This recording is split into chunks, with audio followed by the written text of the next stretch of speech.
I never saw true beauty till this night. With Shakespeare, it's not like you can go in and sort of ad-lib or like improvise. I mean, it's so precise to the point where you can't even go, you know. Once you really start to research what's going on in these characters and what they're actually saying, some things have like 20 different meanings, and get to a point where you can become so confused, and you just gotta like make a choice and decide, okay, this is the way I'm gonna go with this character, and this is what this means. I was very frightened of letting these Shakespearean words fly out of my mouth. I learned about iambic pentameter, which is like the rhythm of how you say the lines. Romeo, oh, Romeo, wherefore art thou Romeo? I drove my mother crazy because, and when I was just speaking normally, I was just like reading cereal boxes, you know, Frosted Flakes, you know, are really good. You should buy them, you know. I was just like, I went a little too far with it.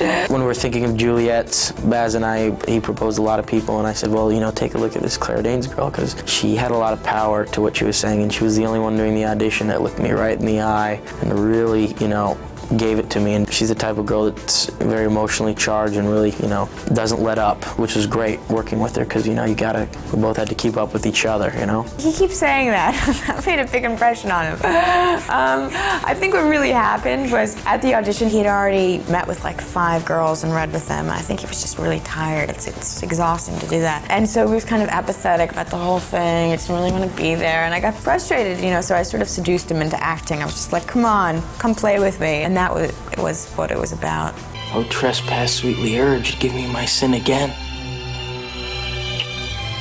You kissed by the book.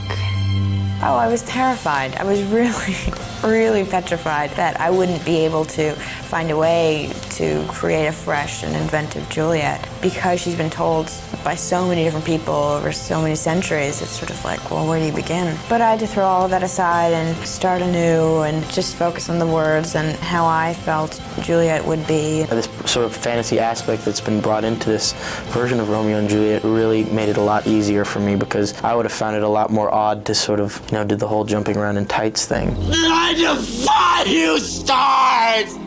Juliet! Juliet! I certainly don't think I would go to quite the extremes that Romeo did.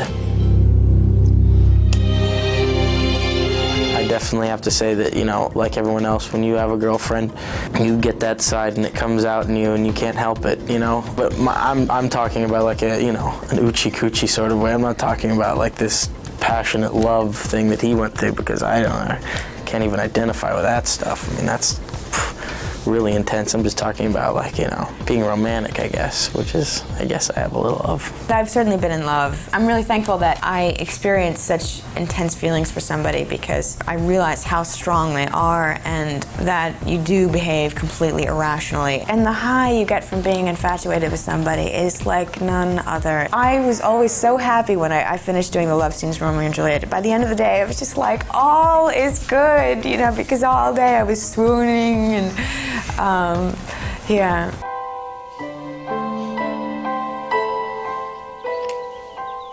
I knew that I wanted to act since I was 5. I really did, and I was very focused the whole time I was growing up, and I can't tell you why. It's really inexplicable, but I've been very fortunate so far. My home life has been so the same since junior high school. It's sort of remained the same. You know, I just have a lot more responsibilities as far as, like, this is like my job now, you know what I mean? And, you know, I get recognized a lot more than I ever have in my life, but, you know, how bad is that? I mean, if somebody coming up to you and telling you they like your work is not the worst thing in the world. I'm not complaining, that's for sure. I'm the king of the world! Sort of my big commercial tribe, but I've been sort of so opposite with that. I've sort of been trying to never do something like that. And I mean, I certainly, I'm not going to continue being, you know, the commercial guy. I don't want to go that route, but I don't want to discriminate a piece of work just because it has commercial potential. I mean, I can't be that extreme. So if I look at a piece of work and I like it and I like the director, I mean, James Cameron knows what he's doing, and it's a great script and it's a great story. I want to try it out and, you know, see what that experience is like, because who knows, you know, if another one this good will come on for a long time. You know, it's still a great story without having, you know, cyborgs running around. Open your eyes.